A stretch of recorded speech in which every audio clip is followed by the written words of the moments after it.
Have you received or seen comments like these? Basically hate comments. Now when I first got my first hate comment, I remember that I was so crushed. But over time, I started to appreciate more and more about how we can go about replying to hate comments and why it's actually great for us. So today, we're gonna dive into why hate comments are great and how we can actually benefit from hate comments. My name is Darius, and on this channel, I help client-centric entrepreneurs like you to organically attract and scale clients without spending a dime on ads. So if you're equally sick and tired of ads like me, do smash the like button and subscribe to stay tuned for further videos. Now honestly, I think haters is a subject that's not talked about enough, especially when there's a rise in mental health issues, and I honestly think that the reason why most people don't start sharing their journey on social media, whether it's on YouTube or Instagram or Facebook, is simply because they fear getting disliked or being hated by others. So to me, my role is that anything that stops you from your journey of attracting and scaling on social media, it's my role to deal with them. With that, let's jump into the first reason why hate comments are great. First of all, hate comments counts as engagement. This is a simple one, an obvious one. If someone leaves a comment on your post, it counts as engagement. So why is engagement important aside from growing your account based on the algorithm?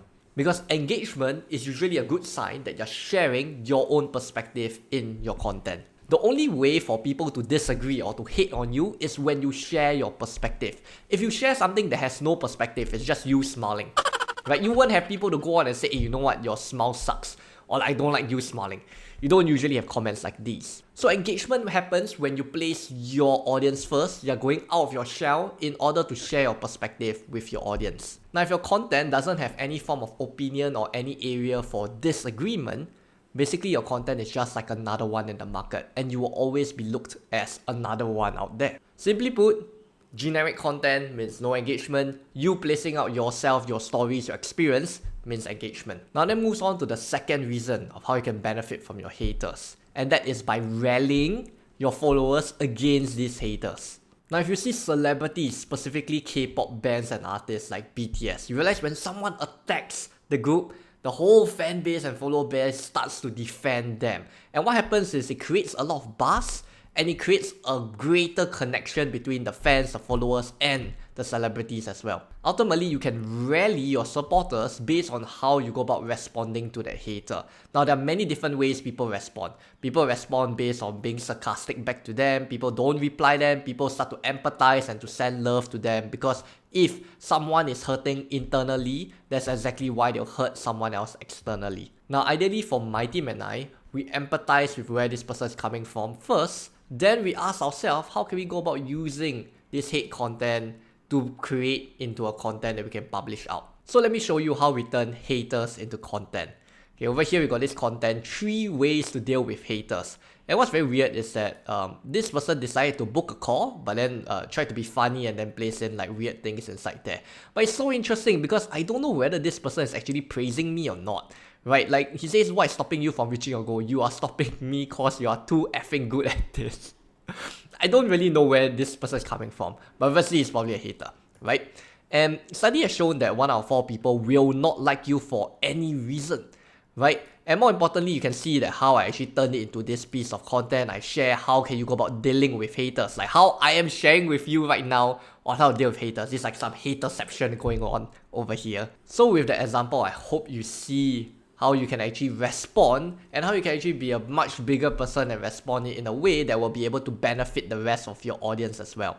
Most of the time, how you respond to a hate comment reflects a lot more about you and what you do rather than the person that's leaving you the hate comment. And this brings me to the most important point, that time invested in you simply means that you are growing. Now, when you first start your social media journey, you have to place in a lot of time and energy into content so you can go about spreading your message to as many people as possible. And over time, your audience starts to grow because your message starts to spread to more and more people. Which means that when you have a larger base of audience, there will be people who won't agree with you.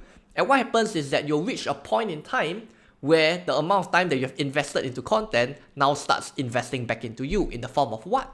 Time is invested back into you based on engagement. People are taking their time out of their day just to engage with your content. And so will the haters. The haters will especially leave really long comments or maybe just short comments, whichever it is, they're investing time back into you. And to me, that is a sign that you are growing.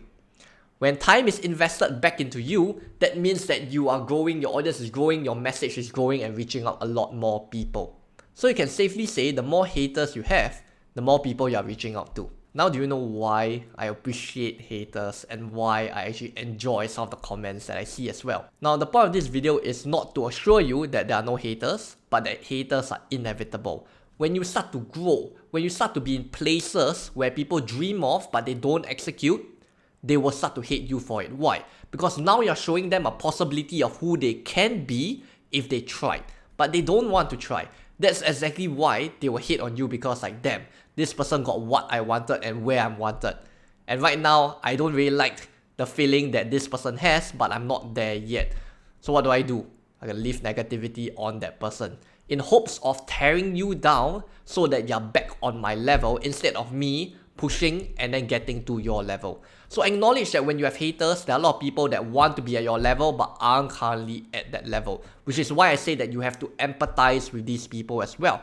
Because if you realize there are some people that maybe you dislike, usually you dislike someone aside from values. If you dislike someone, it's due to them showing you something that you don't really like about yourself. So I honestly hope that haters will not stop you from starting your journey and scaling your journey. Most importantly, the more number of people you reach, the more people will try to hate on you. You will never ever find a leader out there that is not hated.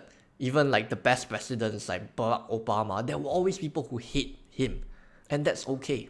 And you just have to understand that that's okay. It really is okay. So let me know whether you appreciate or don't appreciate haters, or what are your thoughts on them down in the comments. If you enjoyed this video, smash the like button because it will really help me out in reaching out to more people and maybe more haters as well, because that is inevitable. But more importantly, till the next video, please make sure to smash the like button.